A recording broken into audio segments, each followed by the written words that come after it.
Nous t'adorons et nous t'aimons. Disons-lui que nous l'aimons. Que ton règne s'établisse sur la terre. Et que tes œuvres proclament ta grandeur. Nous te bénissons. Disons-lui Seigneur, nous te bénissons. Toi que Dieu t'oublie.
Tu as dit Seigneur, parle-moi ce matin. Parce que tu es glorieux, tu es tout puissant. Et cette rencontre n'est pas une rencontre fortuite, c'est une rencontre de communion avec toi. C'est pourquoi Seigneur, nous voulons nous abandonner entre tes saintes mains, reconnaître ta Seigneurie, dire que tu es le roi de Dieu vivant, celui qui nous renouvelle par ce baptême. Oui, de notre transformation, de notre métanoïa, de notre changement. C'est toi qui produis en nous le cœur et le vouloir. C'est toi qui aimes par ta présence en nous. Afin que nous soyons toujours dans ta volonté, que nous puissions hériter tes promesses, que nous puissions hériter de ta grâce, la vie éternelle. Oui, élevons nos voix et disons-lui Seigneur, ce matin, nous voulons te célébrer, te dire que tu es digne d'être honoré, glorifié. Et nous voulons entendre ta parole, nous voulons t'écouter, Seigneur.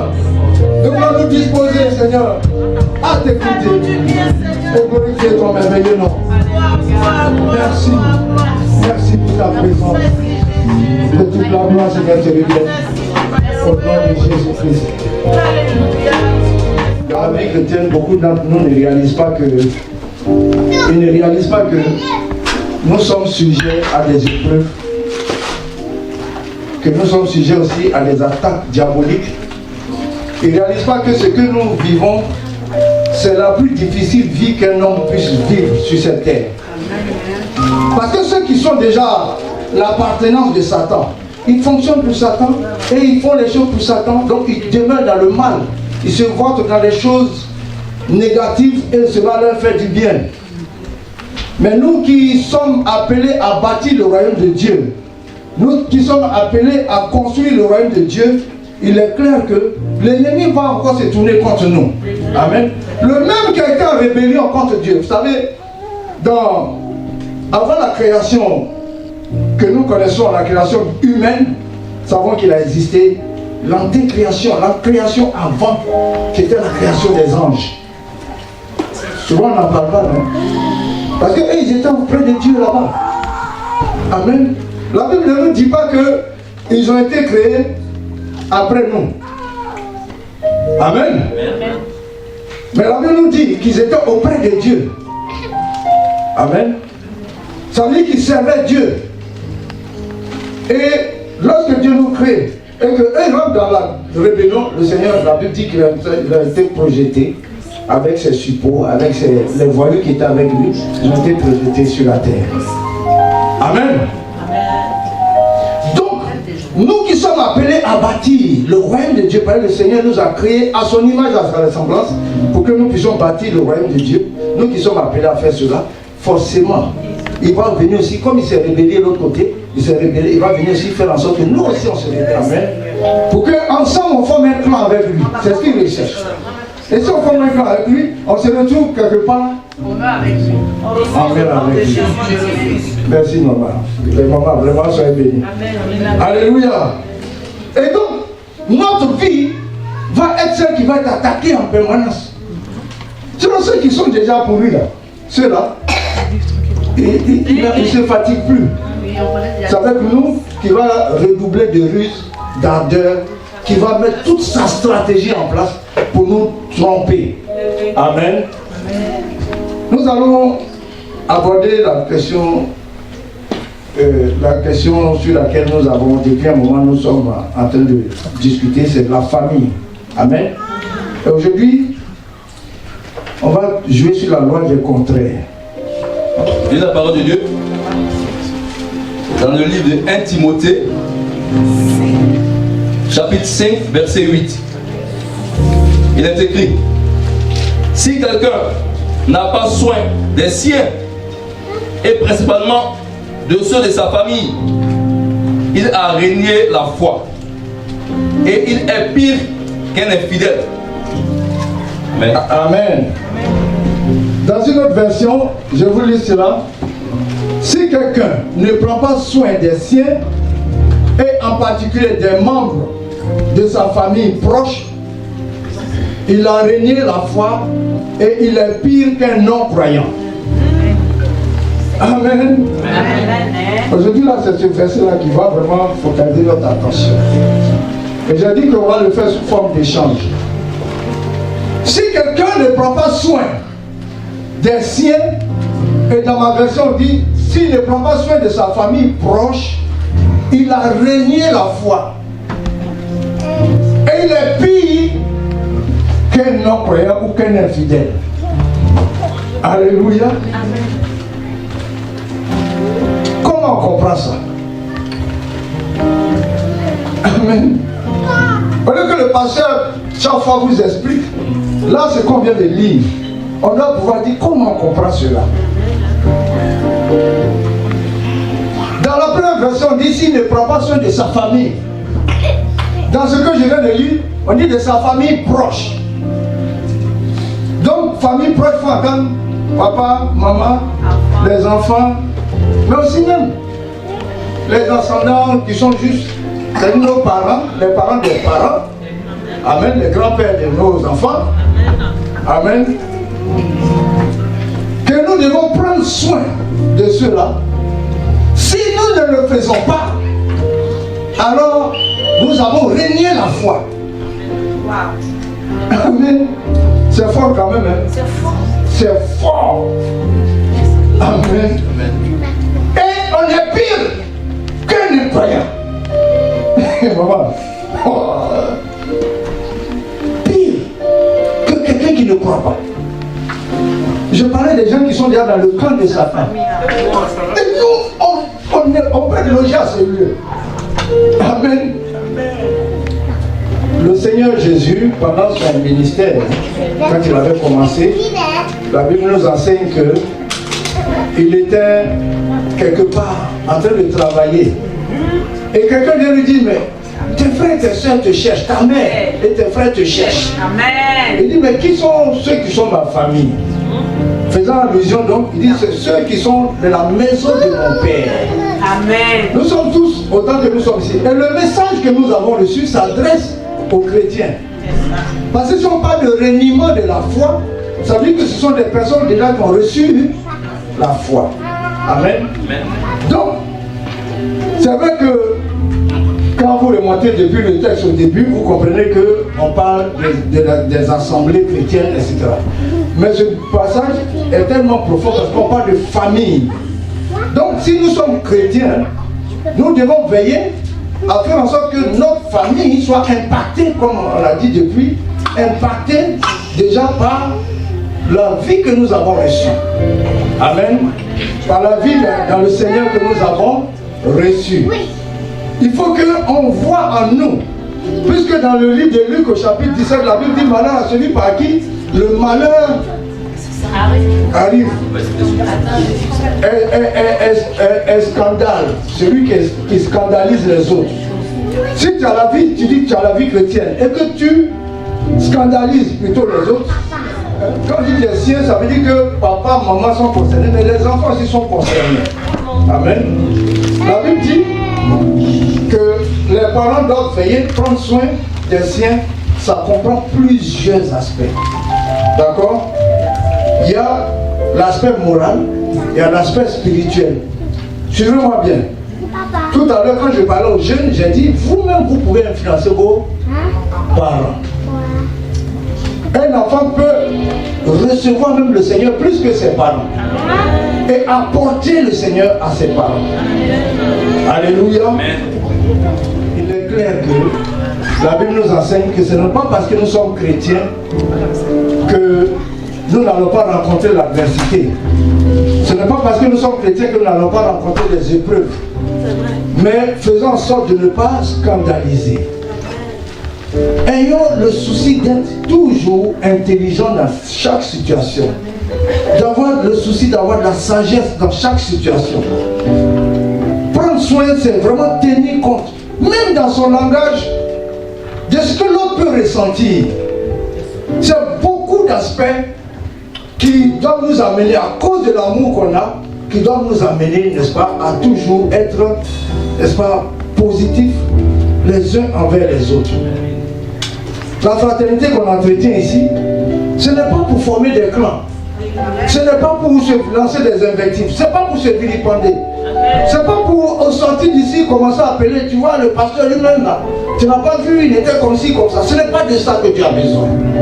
Amen. C'est pour ça que je disais, je bénis le Seigneur pour ce que cette femme a dit tout à l'heure, qu'elle a commencé à comprendre la vision que j'ai. Amen. Qu'elle a commencé à comprendre. Je pense qu'elle a compris une bonne partie. Amen. Parce que beaucoup viennent et ils sont tellement dans le jugement de l'homme que c'est irrégulier comment tu prends tes décisions, comment tu fonctionnes. Bien aimé, c'est important, hein, mais ce n'est pas le plus important. Amen. Parce que la formation que moi j'ai eue, ce n'est pas pour vous perdre du temps dans pourquoi j'ai mis tel ici, pourquoi je n'ai pas mis tel ici. Ce n'est pas ça le plus important pour moi. Donc les choses que moi je minimise, en fait, papa il néglige. Amen. Mais parce qu'il y a quelque chose d'autre que je veux que vous compreniez. Amen. Que vous ayez, nous sommes dans une vision d'amour et de restauration. Amen. Que chacun soit animé plutôt du désir d'amour. Si je vois quelque chose, plutôt que d'aller au scandale, alors il est important que je sois porté au pardon. C'est pour ça que vous pouvez comprendre que parfois un frère ou une soeur peut être reconnu pour être quelqu'un qui fait des choses pas trop bien, mais je ne vais pas m'empresser d'aller lui taper sur la tête. Parce que je constate en tant que pasteur, je suis appelé à faire en sorte que chacun soit gagné à Christ. Amen. Que personne ne renie son salut, sa foi. Alléluia. Ça ne veut pas dire qu'on ne doit pas faire preuve d'autorité.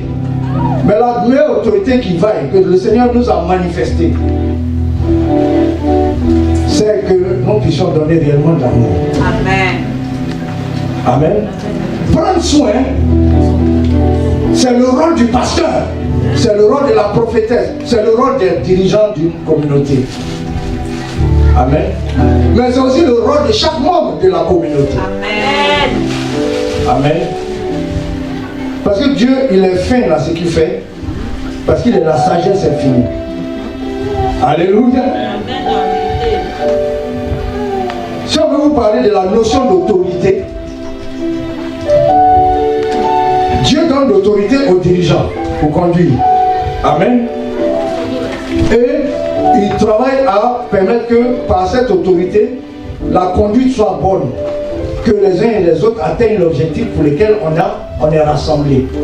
N'est-ce pas? Amen. Mais Dieu aussi permet que le peuple aussi ait une autorité sur les dirigeants. Amen. Parce que la position du peuple, la position de Dieu vis-à-vis de son peuple, le Seigneur dit, mon peuple, je le chéris comme la prunelle de mes yeux. Amen. Donc vous les bergers, je vous recommande d'en prendre soin, de veiller correctement sur eux. Amen.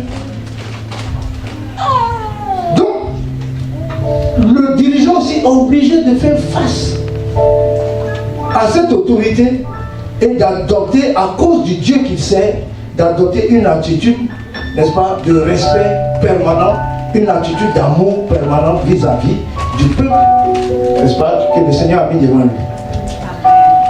Pour parler comme un Américain, quand on vient terre à terre, il faut comprendre que si tu ne veux pas que Dieu tape sur ta tête là, il faut bien prendre soin aussi de ses enfants. Amen. Ça ne coûte rien. Alléluia. Ça ne coûte rien. Ça demande simplement que on ait le sens, quelqu'un l'a dit, qu'on ait le sens des sacrifices. Madame Joro l'a dit, qu'on ait le sens des sacrifices. Qu'on porte souvent les choses sur nous. Qu'on accepte de supporter certaines choses. Et si on arrive, on parvient à vous communiquer cela. Comme Christ nous a communiqué sa volonté, il a dit, soyez mes imitateurs comme je le suis moi-même dit. Paul a pu dire plutôt de Jésus que soyez mes imitateurs comme moi je le suis du Christ. En clair, soyons tous imitateurs de Jésus-Christ. Amen. Parce que c'est vrai, on aime bien citer Philippiens 2, ah, il n'a pas jugé d'être légal, comme une proie arrachée, d'être légal de l'Éternel. N'est-ce pas? Il s'est fait humble. Il a pris la condition d'esclave. Il a pris la condition de pauvre pour que, étant humble, étant esclave, étant pauvre, que nous soyons enrichis. N'est-ce pas? L'enrichissement dont il parle, il ne s'agit pas de l'enrichissement matériel seulement. Il s'agit de l'enrichissement spirituel. Que nous soyons enrichis spirituellement. Il dit c'est en cela que le Seigneur a permis que son nom soit élevé dans les cieux, sur la terre et sous la terre. Et que tout genou, pour cela, fléchisse devant lui et que toute langue confesse qu'il est Seigneur. Amen. Cela n'est pas simplement des paroles en l'air, mais c'est Dieu nous amène à la profondeur, à savoir par l'humilité que nous manifestons, nous montrons davantage d'amour aux autres. Puis il dit, ne regarde pas l'autre comme si tu es supérieur à lui, mais regarde-le comme si toi tu es inférieur à lui. Amen. Ce ne sont pas des paroles en l'air. Il faut t'abaisser souvent volontairement. Ça ne t'enlève rien. Mais qui a des problèmes dans nos églises? Puisqu'on parle de nos familles, de l'église, qui a des problèmes? C'est ceux qui ont beaucoup de soucis, qu'on les reconnaisse.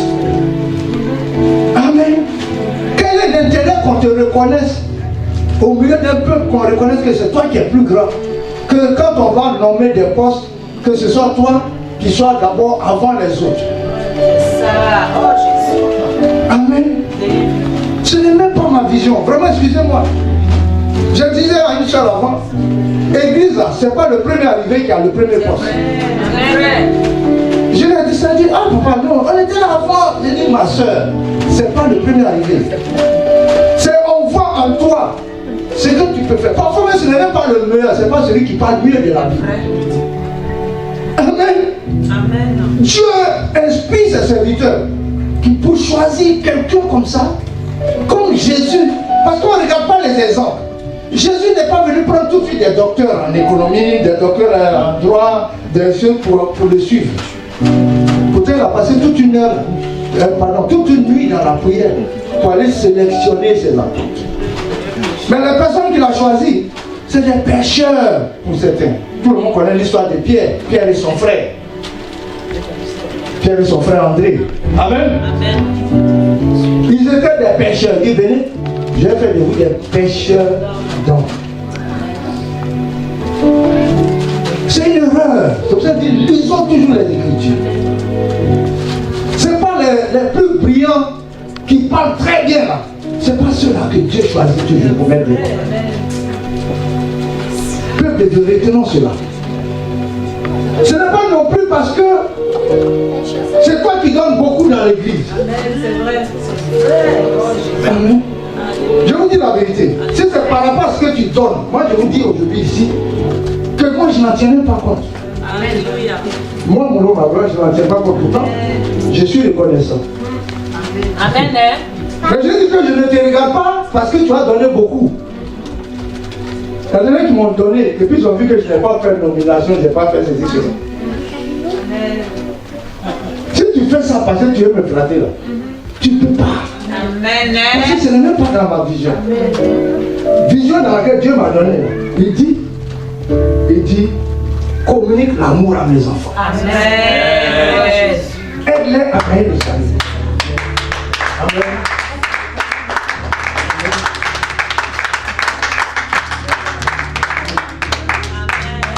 J'ai appris une chose avec l'apôtre Pierre, Paul, pardon. Il a écrit quelque part, il dit, je sais me contenter. Je suis quelqu'un qui sait se contenter. Alléluia. Reniement de la foi. Reniement de la foi. J'ai dit que c'est un message qui s'adressait à des gens qui connaissent le Seigneur. C'est sur ça que je veux terminer. Dans le livre de Romains chapitre 1er, au verset 16, l'apôtre Paul dit, je n'ai pas honte de l'évangile. Il est écrit, car je n'ai point honte de l'évangile. C'est la puissance de Dieu pour le salut de quiconque croit.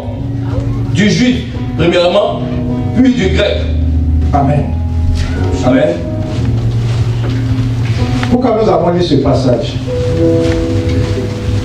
La bonne nouvelle que nous avons reçue, je n'ai pas honte de cela. Donc je peux mettre en pratique, je peux annoncer. Parce que c'est cela qui va me sauver. C'est la puissance en moi qui va faire que je vais être sauvé. Ça va? J'évite de faire trop d'explications.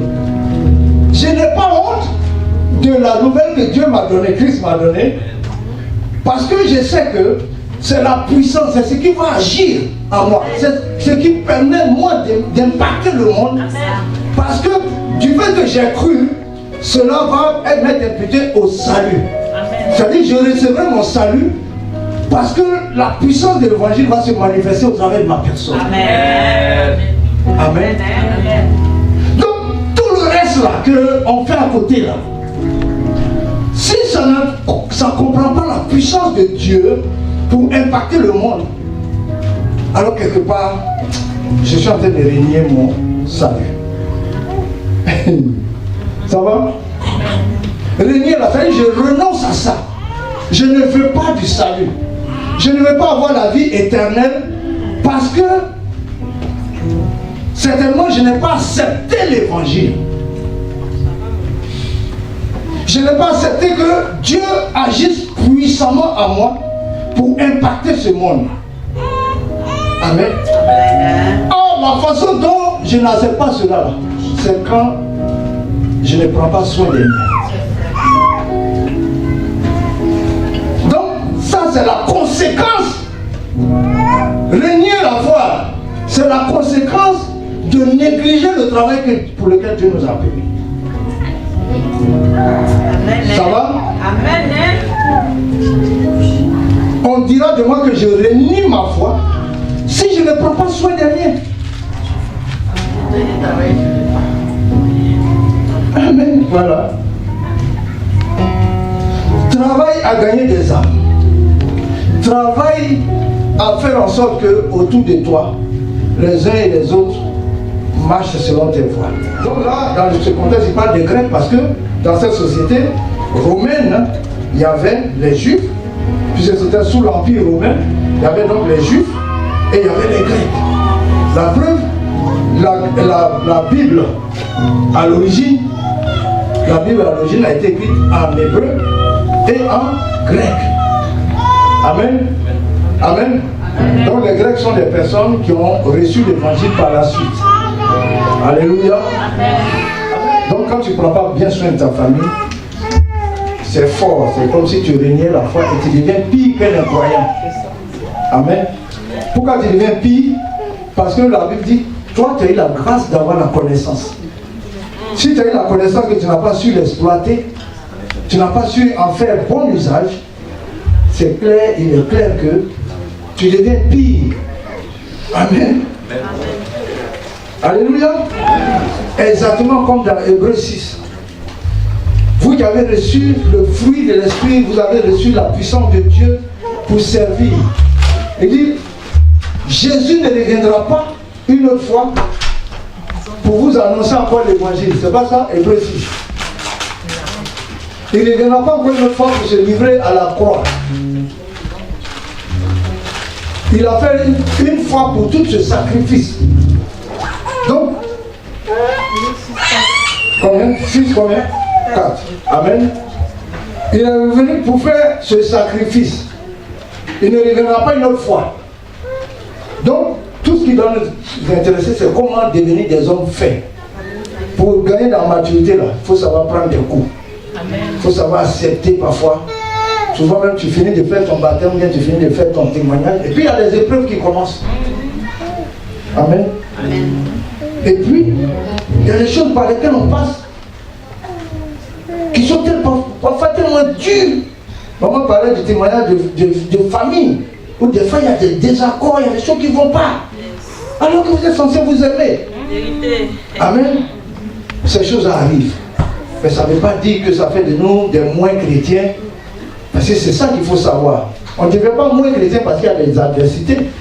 Amen. Amen. Mais chaque situation, tout concourt au bien de ceux qui aiment Dieu et qui marchent selon ses desseins et selon ses voies. Amen. On se tient debout. Écoute la parole de Dieu pour la mettre en pratique. Que personne ne soit oublié de ce qu'il reçoit, de cette sémence qu'il reçoit. Que la puissance de Dieu accompagne chacun afin que nous ayons la force d'être toujours dans l'obéissance, dans l'amour parfait avec notre Seigneur. Que toute la gloire revienne à notre Seigneur pour l'œuvre qu'il fait dans la vie de chacun au nom de Jésus-Christ. Amen. Amen.